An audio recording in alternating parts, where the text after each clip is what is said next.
Okay, welcome. So today is our Bliss Techniques program meeting, and we're going to continue with our exploration of Ujjayi Pranayama in the style of Iyengar. And we're gonna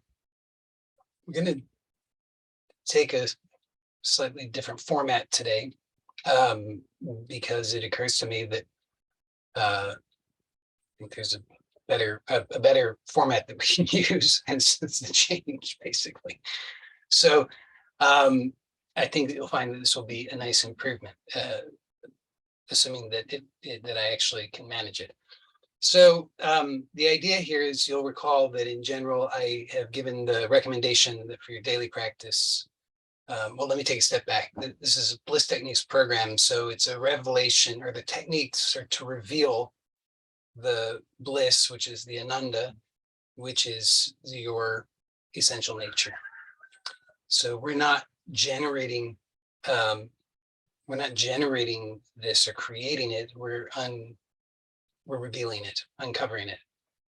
And so the actual discovery and the perception of this bliss is effortless. It's not something that we have to make any effort to sustain. So the techniques, which do require some effort, although somewhat minimal, but nonetheless do require some effort, are in and of themselves not the aim. They are the means, and we're aiming at the revelation of the bliss. So as I've pointed out, if you just do the technique by itself, without actually looking and observing and allowing and noticing the bliss, then there will be benefits, but they will be significantly minimized. Versus if you do, you use the technique, and then you notice what the technique is revealing, and you allow yourself to soak into that, to embrace and be embraced by that. So we're going to take the format that I'm proposing today is that we will I'll do perhaps several rounds of guided practice, followed by stages or phases where I'll invite you to simply relax deeply and to just be present and aware. And then I will make some I will offer some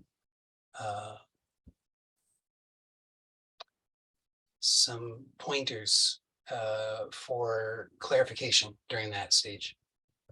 So we'll all be guided, but we'll be alternating in this way.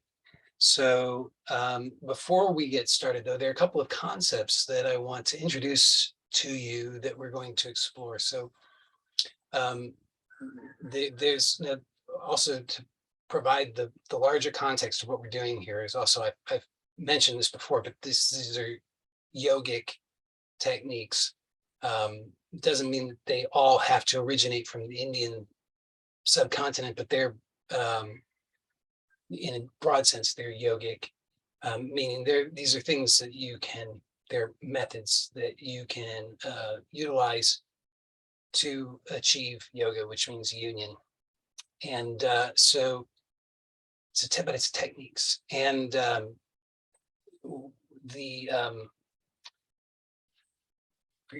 where I was going with that is that specifically in the context of Patanjali yoga, which is the context that we're exploring this in presently, which it's an 8-limbed yoga, and we talked about this briefly last week. So some of this is that we need to have certain knowledge in order to be able to make the best use of the technique. In order to make the best use of, it's like a path has been laid out, but in order, it's about a journey in a sense, not just arriving at a destination. And so we need to know how to observe along the way so that we can properly understand what's happening. So, and know, this is the way of the path, do this. And, oh yes, this is good, I'm on the path, versus I'm lost, I don't know what's going on. So we want to be on a path. We want to have some clarity that we know, I know I'm on the right path. Because without that, then it's too vague, it's too unclear. And so we get lost really easily. And so there are many ways, many different concepts and different ways of speaking about these things. But today I'm going to speak about some Buddhist terms. One of them, I'm going to use the terms, I'm not necessarily going to say that I'm representing the purity of the terms from any lineage, but I'm going to use these terms as useful pointers. So there's a Buddhist concept of Bodhichitta. So Bodhichitta, as I understand it, we could roughly say means an awakened mind. So we understand that the aim of yoga is union, so we can understand that as divine union. I want to be clear that what that means is it's not some abstract notion. It's a realized, lived presence. And so this speaking in more like tantric terms or Shaivite terms, we would say there's Shiva and Shakti. So Shiva is understood as the unmanifest. Shiva is pure consciousness. Shakti is the manifest. Shakti is energy. Shakti is dynamism.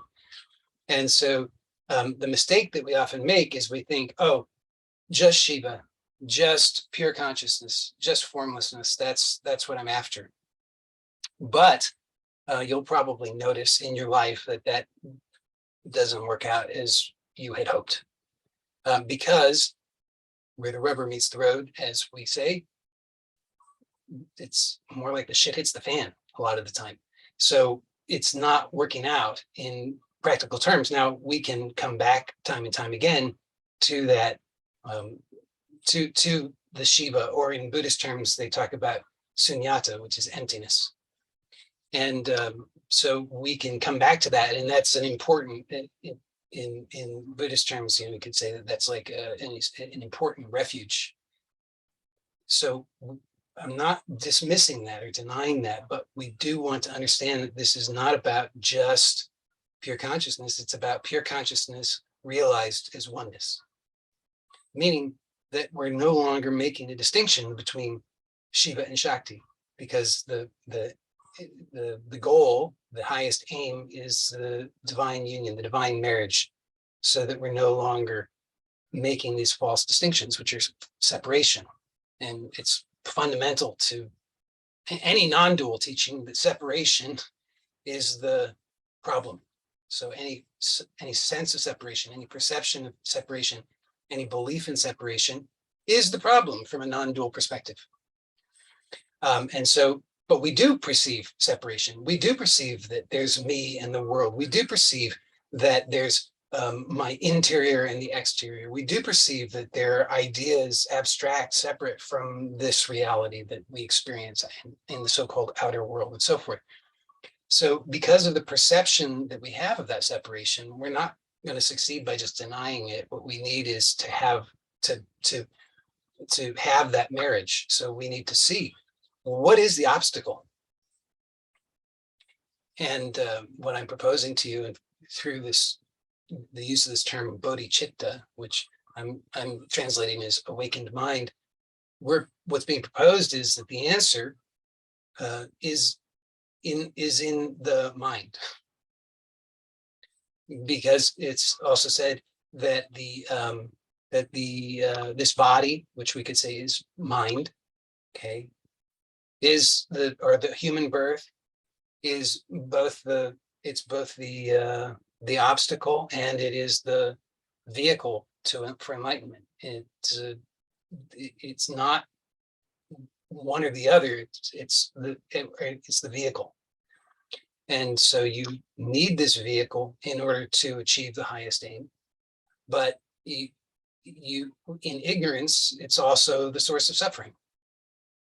In other words, the mind, which we're just using as a like an imaginary container for all of the ideas, all of the thoughts, all the beliefs, that mind is is inseparably one from the world that we experience. The world we live in is the mind.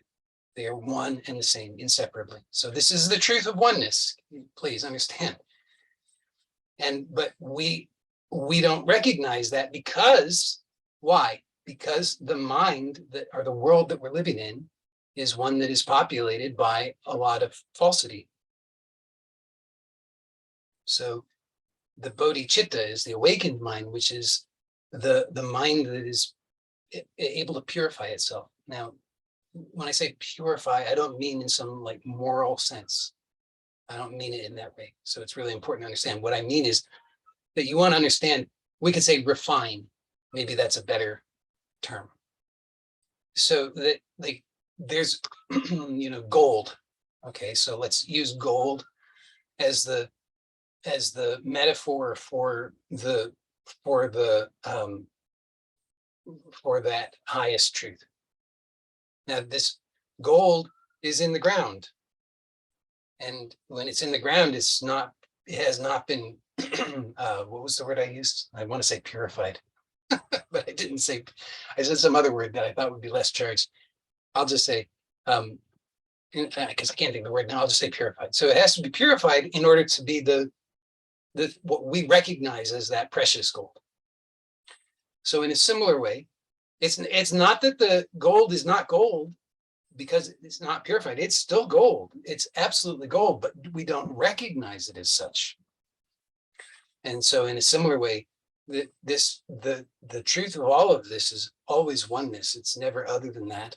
But we don't recognize it because of the impurities, not in a moralistic sense, but those things in the mind which are not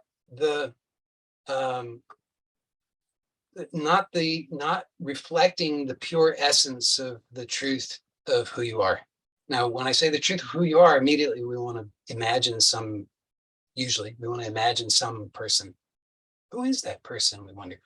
But that's a mistake. So we just want to understand that we'll just keep our focus on for now, just understand that the content of the mind needs to be examined.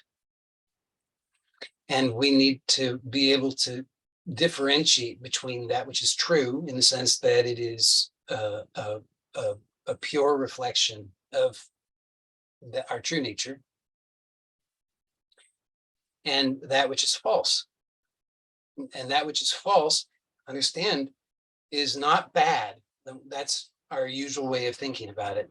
But what's false is, no doubt, what's false is that when we attach to it, that is what produces the suffering that we experience. And that's why we usually want to simplistically think of it as bad. But when we frame it in this way, in a different way, we understand, well, it's all of this is all that I'm perceiving is the world, and the world is the perception. Therefore, this world are the ideas. And these ideas, please don't think of them as like dead things. They're living. They're living being. So we want to have respect for them. We don't want to treat them as some kind of dead objects, because that won't get us what we want. And this is an important point. I know I'm kind of going on a little bit, but I just want to wrap this up. That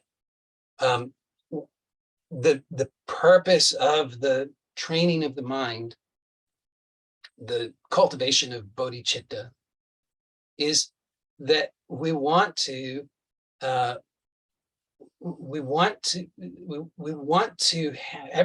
everybody wants to be happy. We just don't know what happiness really is, or how to really find it. And so we're going about it all wrong. And so the aim of the cultivation of bodhicitta is that we want to be able to see more clearly what is true. And in doing so, it's like tending our garden, and the garden begins to take on the shape that is a true reflection of our true nature. So it's not about trying. Oftentimes we have the wrong idea that we're trying to get to some kind of again, it's because we've been trained that there's some kind of like abstract truth separate from reality, and that we want to aspire to that. And that is the source of our problems, because right in there, we've already set apart the truth apart from reality.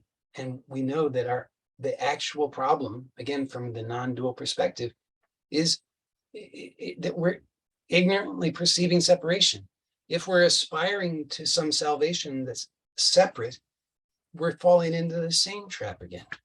And hence we go round and round and round. So the examination of the mind, the awakening of the bodhicitta is this really important, essential thing. Without this, we'll continue to go round and round in this very painful way, and with increasing despair. So just one more thing before we actually get started with the practice. One more concept is that part of this bodhicitta is that we're able, like I said, we're able to see what's true and what's false. So what's true is, this is very, very important. What's true is not what you think is true. What's true is not what you agree with. What's true is not necessarily what you like. What's true can't be determined by any of those things, because if you could do that successfully, you would have already done it. You've tried in that way. That's the point. You've really, really tried in that way. That's what you've been doing. And you get frustrated, I understand, because you say, there's no way out of this. And yes, as long as you hold to the wrong notion that the truth must be that which you presently perceive as agreeable, you will stay stuck in this way. So very important is to understand that the truth is the truth. Now, that's a very challenging perspective for most of us, because that we say, but how do I know what the truth is then? Because we're trained, because it's inculcated in us to put reason above everything else, rational thought. So we think we have to be able to reason our way to the truth, that it's like a deductive process. If I can just remove this and remove that and remove that, then finally I'll come to the thing that is the truth. And in fact, that is what keeps us stuck in this cycle, this vicious cycle. So so we have to start to listen and receive the truth from a higher authority than our own defiled mind, the unclear mind. We have an unclear mind. We don't know. We're confused. We say, I don't know. That seems good. That seems good. That seems bad too. And that also seems bad. So I don't know. Everything's good and bad. Everything's relative.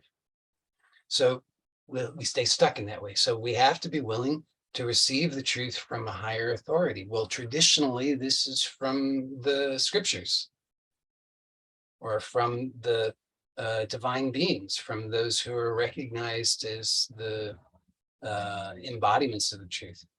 Again, I understand that's challenging for most of us, but it seems to be the best place to start. So we'll start simply, okay, and we'll introduce one idea here, which is the idea of reincarnation. So reincarnation is not the kind of thing that jibes well with Western style thinking, because we just don't like that. It doesn't make sense to us. And so we tend to think of it as some kind of and in a primitive kind of thinking. Well, and therefore we dismiss it. But if we instead understand that reincarnation is a very central part of many of the enduring philosophical slash spiritual traditions that have come out of India, including including Vedanta, including Buddhism, including Tantra, including so many of these. And maybe we should be open to the possibility that they're telling us that this is a useful idea, that this is something that is reflective of the truth. Is it the truth in and of itself? No, but is it something that is reflective of the truth? If we take hold of this and we allow it to support us, will it take us to the truth? Yes, that's what they're saying. So we want to be open to it in that way. So this idea of reincarnation is that this sense of being someone exists in a connection presently with this body. Okay, so there's and a personality. Okay, so there's a body and there's a personality, and then there's this sense of being someone. And so these all are they come together presently, but they don't forever exist together, because this body is transient. Obviously, it comes and it goes. Personality is transient, it comes and it goes. So even within a single lifetime, we can see that at no point is there actually one thing that we can say, aha, I've got it, here's the body. Or aha, here I've got it, here's the personality. You can't do it because it's transient. So there's something that we know is more enduring than these other things. And the theory, or the proposal, the idea of reincarnation says that this thing, once this body is dropped, once this personality, then when the body dies, the personality is separated. This enduring aspect, call it soul, continues, and that it to the degree that it has unfinished business, attachments, it will take another birth. Now, you might say, well, how is this useful? Well, hopefully it will start to become clear to you how it's useful, as we'll explore that in a little bit more detail. But I want you to understand that idea so that we can start to make sense of it. Let me just say one more thing, because it goes along with this idea of reincarnation. It's another idea, which is the idea of karma. And karma is simply that, and karma is another one of those ideas that is really central to so many of these enduring philosophies. And so I'm proposing that we're wise to receive it as something truthful rather than to reject it as some kind of primitive superstition or whatever. So we can understand that karma means action, and it's also the fruits of the action. So what that is showing us is that there is a cycle in which, and the theory of karma is that every action has a cause, and that cause is an action.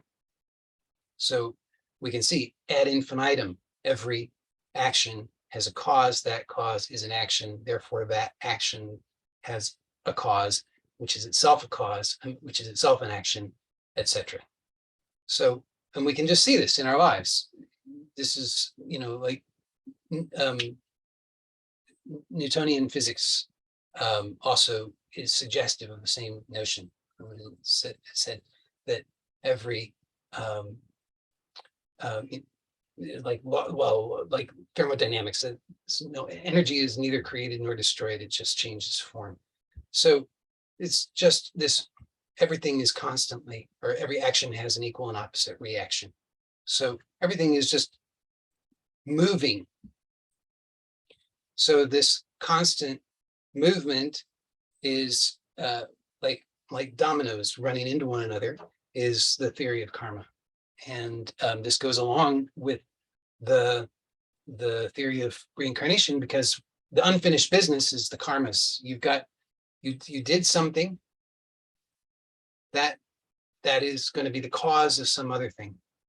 Now, this is centrally the problem that we're looking to resolve, actually, because we see, okay, so as long as this attachment and craving and aversion and so forth continues, as long as I'm entertaining fear and envy and greed and hatred and so forth, then I'm stuck in this endless wheel of karma, in which every time something provokes anger in me, but that anger is then transformed into yet another action, which then perpetuates this very cycle, so that again and again and again, I must continue to go through these same things.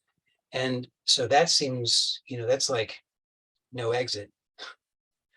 That's where like the postmodern mind stopped, because it's like, holy cow, it's endless suffering. There's no way out. But these more sophisticated understandings propose to us, well, you've stopped short here. You've identified the problem, but surely there must be a solution. And there is a solution. The solution is to see, okay, so now what is this? How is it that the karma is perpetuated? What is karma even actually? We can start to actually look, and there's a way that we can begin to see that the karma itself is actually empty. So when we can recognize the emptiness of the karma, then we're no longer compelled to react. We've stopped the vicious cycle. So this is all possible. And so we're going to explore that in a little bit more detail and depth. So for the practice today, it would be great, if you're comfortable doing so, to lie down on your back on as firm and flat of a surface as is comfortable and convenient for you. As always, please do not hurt yourself. Don't set yourself up for failure from the beginning by feeling that you must endure some kind of thing. So you want to be comfortable, supported, able to relax. And as we did last week, explore whatever options will best support you in this. So you'll recall that for Ujjayi Pranayama, we are wanting to keep the front side of the body open. And so, we're lifting the sternum, and we're keeping the distance between, we're elongating the distance between the base of the sternum and the pubic bone. We're keeping the abdomen soft. So having some support under the back can be helpful. You'll recall I had suggested you can place like a rolled up blanket or a bolster, or even some cushions, if they're supportive enough, under the back, going down to the sacrum, so that but not all the way down to the tailbone. So the tailbone will still come down to whatever you're resting on, meaning the pelvis will be tilted. And this will help to open up the chest, so and the front side of the body. So you should, if you do that, you want to be supported all the way from the sacrum to the head, but the tailbone comes down to the surface that you're on. You probably are going to want something under the head, something somewhat firm, so that it will help support the head in the Jalandhara Bandha, meaning the chin is coming toward the chest. And for the legs, you may have the legs. I would say for today, if you can have them straight, extended, that's a good option. If you find that to be uncomfortable, you might want some support under the knees. So you could roll up a blanket or put some pillows or something under the knees, because sometimes for people that can be uncomfortable just to have the legs extended. If any of that is uncomfortable for you, you can modify. You do not have to have the things under the back. You don't have to have the things under the head. You don't have to have things under the knees. There are lots of other variations. I've suggested some of them. Feel free to make use of this in a way that's best supporting you in this moment. So you're wanting, again, to be as comfortable and supported as possible, but not so cushioned that you're unable to feel that you're sinking into a mattress, for example, unless that's what is appropriate or necessary for you. So that's okay. It's just for the rest of us, where it's not the ideal, it's not ideal. So you want to strike that balance for yourself. So we're going to be breathing exclusively through the nose, and you may have the eyes opened or closed, but you do want to allow the eyes to remain moving down, as if you're gazing interiorly into the abdomen. So that's one tip that I'll be reminding you of. You also want to allow your tongue to remain resting in the lower jaw. So oftentimes we have a tendency to push the tongue against the roof of the mouth, and in the rest of our lives, that may or may not be useful at various times, may or may not be appropriate at various times, but for our purposes here, so I'm only saying for this practice, we want to keep the tongue rested in the lower jaw. And it just will tend to want to push up against the roof of the mouth, particularly as we're inhaling. So just, you'll want to be aware of that. So you're going to bring the sternum or the breastbone up toward the chin, and bring the chin down toward the sternum, so that the back of the neck is lengthening and releasing. So you really want to feel all the way from down to the upper back and up the back of the neck and the back of the skull and the top of the scalp, and even in the forehead, and all of that. You want to allow that to lengthen and release. Let the throat be relaxed. Don't tense up the throat trying to pull the head down. Everything should be relaxed, supported, but your intention is supporting you in this. And then you are bringing that sternum toward the chin by articulating the ribs. So they're like, you can imagine them like the handle on a bucket that hinges. And so the hinge in this case for the ribs is on the back at the spinal processes. And when they hinge, they lift the sternum toward the chin. So as you do that, you want to allow the abdomen to be soft. So oftentimes we have tendencies to contract the abdomen, and we'll reflexively contract the abdomen, when in fact, what we're really wanting to do is soften the abdomen. So here we're wanting to release and lengthen the abdomen. So as you lift the sternum, simultaneously soften and release the abdomen. So already a lot to be aware of. And we're going to add to that by beginning to be consciously aware with some intention of the breath. So you'll notice that you're inhaling, and that's followed by an exhalation, and that's followed by an inhalation, and so forth and so on. And we want to start to allow for both the inhalation and the exhalation to be as equal in length as possible without any strain on our part. So here, you might notice that the inhalation is a count of 4, and then the exhalation can also be a count of 4. Now, because we're not trying to force our strain our way to that, it may not be that right away, and that's okay.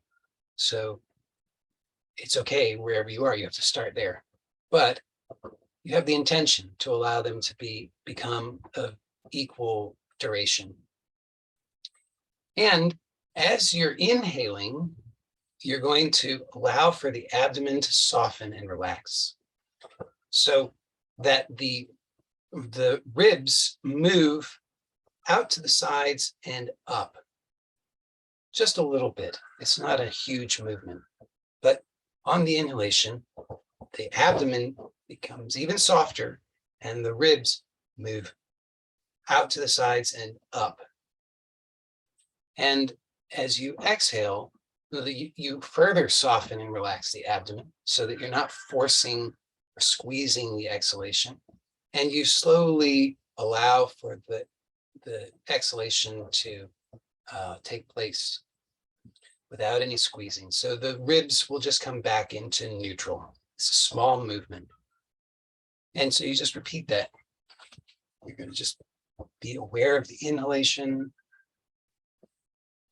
with all of these things in mind, and aware of the exhalation with all these things in mind. So again, as you're inhaling and exhaling in this way, you're allowing for the eyes to be relaxed and looking down gently, as if peering internally into the abdomen.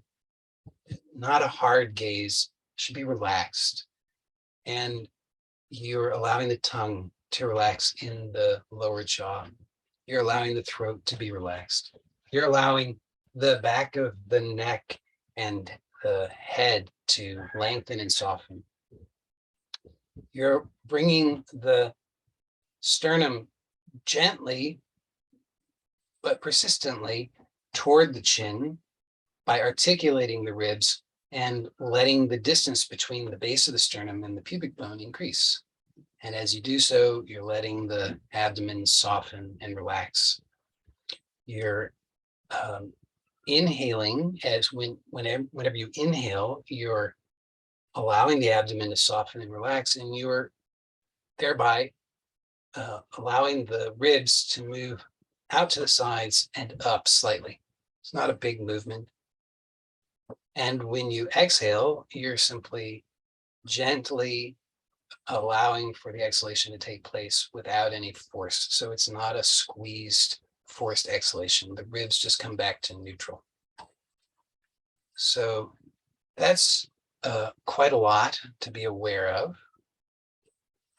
And if that's more than enough for you, then you can choose to reduce the amount that you're aware of. So you can drop some aspects of it. But you want to try to be as aware of those things as much as possible. Also, please always be gentle with yourself. So if at any point you find that because of the amount that you're trying to be aware of, you're starting to strain, then just relax. You can just let it be for a moment. You don't have to be perfect in this. It's not a race. It's a process of revelation. So the more patient and gentle you're willing to be, the better the results. And but then whenever you're ready again, you can resume. Okay, so now for those who say, this is easy peasy, give me more, great. So I'll give you some more suggestions. But please, if you already feel that you've got more than enough or just enough, then you needn't do anything extra beyond this. But I'm going to give some suggestions for those who would like. So you may also begin to be particularly aware of the inhalation and notice, have the intention that the inhalation can be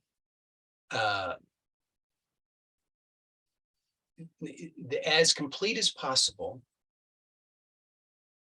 without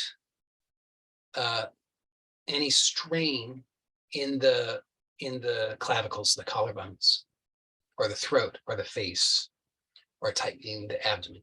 In other words, you want to allow for the chest to soften and open and yield as much to the inhalation as possible, as smoothly and continuously as possible as well. But if they're, especially as you're getting kind of near to the maximum range, it's okay if there's a pause and then you realize maybe I could inhale a little bit more without strain. So it's really, really important that it's not strenuous. We're not trying to get the absolute maximum inhalation possible. That would be different. We would be lifting the collarbones and have pressure in the head, and belly would be inflated really big and all kinds of things. We don't want that. But we are exploring the edges of this to find out how big of an inhalation can I allow simply by opening and releasing and allowing for the chest to expand to accommodate this fuller breath. And then you're still, and very importantly, allowing for the exhalation to be very relaxed, slow, gentle. So if you inhale so much that the exhalation has to be uncontrolled, then it means you probably need to inhale a little less, because we want to find where it can be totally smooth, pleasant, and controlled. It's not about how big of an inhalation you can take. It's about finding the space, about opening that space. And it should be comfortable. It should be pleasant, pleasurable, satisfying. It should not be strained. So you want to make sure the eyes are relaxed, looking down, gently peering into the interior of the abdomen, that the tongue is resting in the throat, not in the throat, in the roof, in the lower jaw, and that the abdomen is remaining soft. Make sure that you're not tensing in the throat or in the collarbones. Make sure just the whole face is soft. And, I think it's fairly clear if you're relaxing the abdomen, but it might not be actually. So I'll also specify this, that the portion of the abdomen, the upper portion of the abdomen, just below the lower ribs, should not protrude beyond the ribs. If it does, it indicates that you're probably using your back in order to try and achieve this. And that's not what we're wanting. We want to allow the back to be relaxed here. And if you're not clear about that, you can place the hands, the palms, on the sides of either side of the abdomen, particularly with a finger, like the thumbs, at the base of the lower ribs, and just feel to make sure that you're not, that that portion protruding past the lower ribs at the on the inhalation. And if you find that, you just want to let that part be softer so that you're not doing any unnecessary squeezing there. Okay, so that might be plenty. Or for those who would like to take one more step, what you can also do, and please also remember, you can just completely rest anytime you need. And we're just going to take in just another minute with this before we transition to the next stage.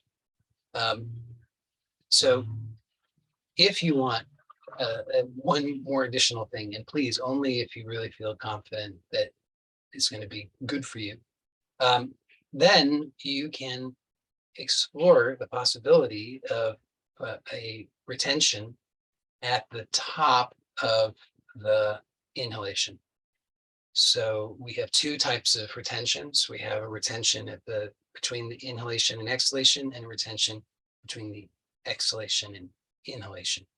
So for today, we're only exploring, potentially, if it's appropriate for you, the retention at the top of the inhalation. Now, you should only do this, like I said, if you're comfortable and confident in your ability to try it, and you need to make sure that you're not getting pressure in your head, your face can remain relaxed, your tongue can remain relaxed in the lower jaw, and the eyes can remain relaxed looking down. If you're not able to do those things consistently, you definitely shouldn't be attempting the retention, because the retention must be something that is also comfortable. Okay. And so we're not closing the throat and then increasing the pressure inside the chest. I want to be really clear about that. That's not how this works. So if you do that, then please know that that's incorrect in terms of the technique, and you're thereby choosing to do something different, and you have to accept the consequences of that, for better or for worse. What I'm suggesting is that you can discover how to do the retention without closing the throat, without increasing the pressure in the chest. In other words, you simply maintain, once you inhale to that maximum, you just sustain that through the expansion of the chest, until which time you are ready to exhale. Now, initially, that may just be 1 second, maybe 2 seconds. Really is going to depend a lot on a lot of factors. Like, for example, if you've done a lot of the Bodhichitta style breathing practice, then you may find that you can do it for a longer amount of time, versus if you are easily breathless, then maybe you'll find that it's 1 second is challenging. So we're not wanting to hold beyond our ability to maintain a relaxed control over the breath. So if you find that you start to feel uncomfortable, then it means you maintained the retention for too long. So it should be comfortable. And if that seems like, how could that ever be comfortable? Well, it can. It just you'll get there eventually if you want. Always gently though. So you can try that if that's of interest to you. And we'll just do a few more rounds of breath, being sure to let the tongue relax in the lower jaw, let the eyes relax, looking down as if to the interior of the abdomen. Let the abdomen be soft. Make sure that the face is relaxed, the chin is gently moving toward the chest, and the chest is moving toward the chin back of the neck is long and soft. And when you are ready, at your earliest convenience, would like to invite you to begin to relax completely. And don't just plop into a pool of goo or something. I want you to slowly, consciously begin to relax. So you're doing something intentionally, and I want you to just as intentionally relax so that it's not sudden, it's no shock. It's something that you're doing consciously. So you're just bit by bit relaxing more and more deeply so that you can allow yourself to really surrender to the support more deeply, allow for the mind to relax, allow for everything to relax. And importantly, you are to attend to this relaxation, because if you don't, it's not an active relaxation in the sense that you're attending to it, consciously relaxing, then you'll fall asleep. And that is not our goal, although that is not bad, but it's just not our goal. So as you are relaxing and attending to that relaxation, I'm going to point some things out for you to observe. So I want you to notice that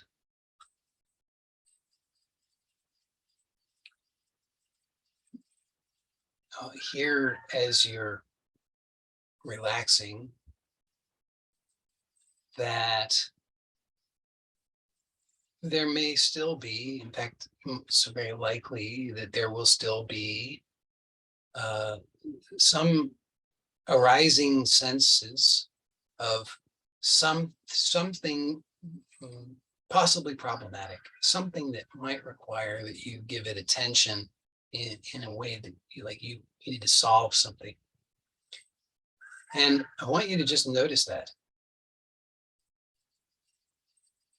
And notice how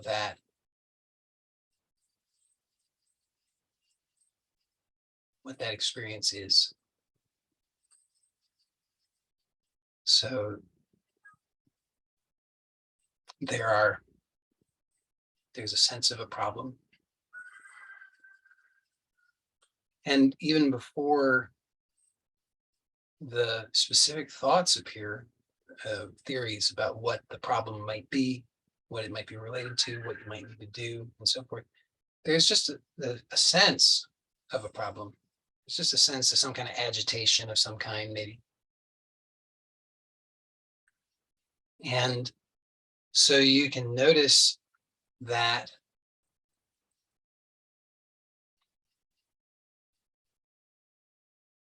sense of agitation or problem, and you can just observe what it is, what's its nature. So what does it consist of? Does it have a shape? Does it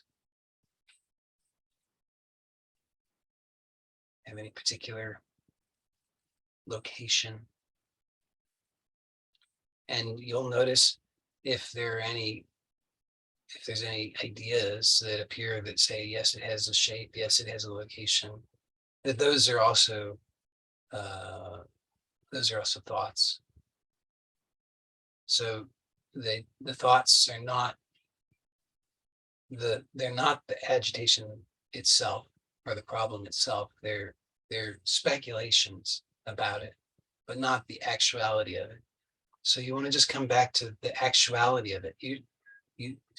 There seems to be something that's a problem, and you're just noticing that, and noticing that when you give attention to it, the mind attempts to give a shape to it, gives a name to it, a location, maybe identifies a situation, a whole story, people, history, all these things can come about, but you're just wanting to see none of those things are it. Those are all speculative. So just keep coming back and seeing, can you just keep bringing your attention back to this arising sense of something that needs your attention because it's something possibly problematic in some way. Just keep trying to find that. Just see, what is that actually? And perhaps what you'll see is that it is actually non-existent. So, or we could say that it is, well, to put it in Buddhist terms, we would say its nature is emptiness. So you can see that it seems to be there. You keep looking for it, because that's what I'm inviting you to do. And you'll see there's a whole idea, worlds appear about what it might mean.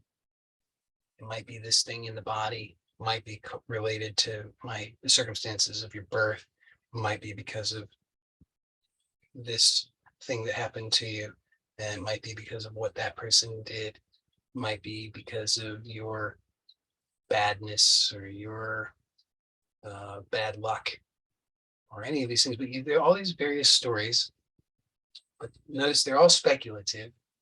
So you just keep coming back to the thing itself, and you have to eventually see that its actual nature is empty.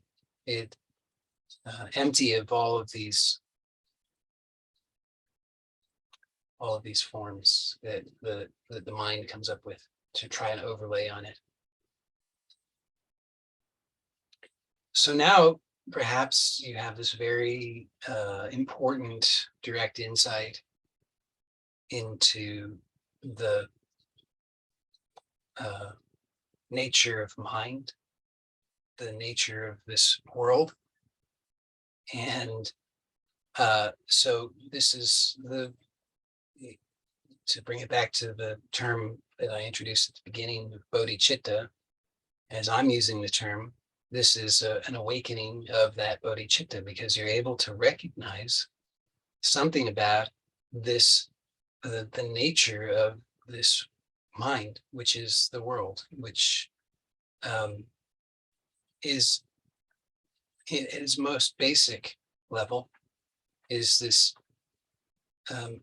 sense that there's a problem and that it has something to do with me.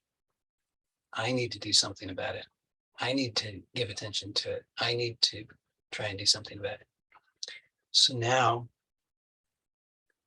I'll propose to you that if we were to just stop there, this in and of itself would be very powerful, but a lot of the time it doesn't give us enough that we can actually make use of it. So maybe we can contact that bliss of our true nature for an instant. We can glimpse it. We can recognize in that emptiness or beyond that emptiness that there's this truth that is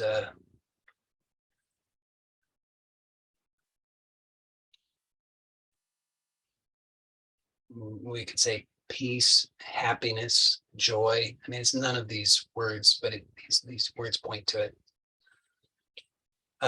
But then next thing we know, we're lost again in some story, some thinking, some imaginary problem, and we don't realize that we're lost in some imaginary problem because we think it's very real, and we think that we really have to do something, and it's all very urgent and very serious business. And so we need more bodhicitta. We need more light shown here so that we can start to see, okay, but then what happens? How does this occur that out of emptiness appears this problem, and that there's an an attachment and an identification with it, and that it produces this appearance of suffering, not only for me, but for the whole world. Because here you can see perhaps it's not, this isn't your mind. You, whatever you are, maybe you are, you have a connection with it, but you don't possess it. It doesn't work that way. So there's something here that it's like this great mysterious gift that we've misunderstood. We thought it was mine, and we thought it was mine to manage, and I had to push this stuff away and try to get that stuff over there, and this produced all the suffering. So we want to start to see, okay, so it's not mine, I don't possess it, but I am aware. It is present. So you can observe and you can start to see, okay, how well, here we can actually take hold of another teaching that will help clarify this. And this comes back to this idea of reincarnation. And so this is another, this is one of the benefits of this understanding of reincarnation, is that we can start to see that all of these things, okay, so we start to imagine, well, I am this thing and I have a relationship with all of this other stuff that's appearing. Pretty soon, all of these ideas I start to think, well, that's that person over there. And I have a relationship with that person. That person is my friend, or that person is my enemy, or I have no, I don't care at all about that person. I'm indifferent. So we want to start to see, well, this is actually not, this is what gets us into trouble, is because we're perceiving, remember, fundamentally, we're saying that from a non-dual perspective, all of the whole problem is one of the wrong perception of separation. So if I'm perceiving that I'm this separate person and I have these relationships with these others, then I'm obviously getting myself into trouble. So we want to start to examine it. And this teaching says that when we view this through the understanding of reincarnation, we can start to see that for infinite time, all of these souls, all of these beings have been in relationship, and we've all been in so many different relationships with one another. In fact, you can see even in this so-called lifetime, you've had so many different relationships with choose as one person you've had a relationship with over a long time. And it's not just one relationship, it's many different relationships, because sometimes that person is your friend and sometimes that person is your enemy. Sometimes you care about them and sometimes you're indifferent. Sometimes, so many different possibilities. Sometimes you feel dependent on them and sometimes you feel that, you're independent of them, and so forth and so on. All these different possibilities, infinitely many varieties. And so we've been in these relationships with all of these beings through infinite time. And at some time, the relationship with all of these beings has been one of that this other was dear to me. This other I was dependent on. This other supported me. This other cared for me. This other looked out for me, protected me, guarded me, gave me life, allowed me to exist. And so actually, all of these beings who I imagine that I have a relationship with, if I'm perceiving anything that is other than this view that I have, that all of these beings are, in a sense, they're all my mother or all my teacher, then I'm viewing it in a way that is not reflecting the truth. When I view it in this way, that all beings are my mother, then I'm viewing it in a way that is reflective of the truth, because it brings me to the truth. It clarifies the truth. It's a refinement. So you want to start to see that this process as it occurs. So number one, first of all, anytime that you can be aware at this subtle level and you can start to see, okay, here's this sense of a problem arising, and you can investigate and you can see that its actual nature is empty, then you needn't trouble yourself with this problem, because it's not a problem. And instead you can radiate your true nature, which is this bliss. So that's the best. But much of the time we can't do that. Much of the time we fail to have that subtlety of recognition. So then we want to see, okay, if I find myself in relationship, imagining these relationships with all of these beings, and the beings can be humans, they can be non-humans, so we're not limiting ourselves. It can be, you have relationships with your own feelings, you have relationships with your own thoughts, with your own memories, you have relationships with all animate beings and inanimate beings. So the relationships are not just limited to the relationships that you have with other humans. You want to start to see that your entire life is, that you imagine is your life is consists of these relationships with beings, and that you want to start to cultivate this perception that all beings are your teachers, all beings are your mothers, all beings are your guardians, all beings are your support. Now, just one thing about that, importantly, that doesn't mean that you should go, hugging everybody because you say, well, everybody's my mother. No, that for various reasons, that may not be the appropriate thing. It's within your own perception.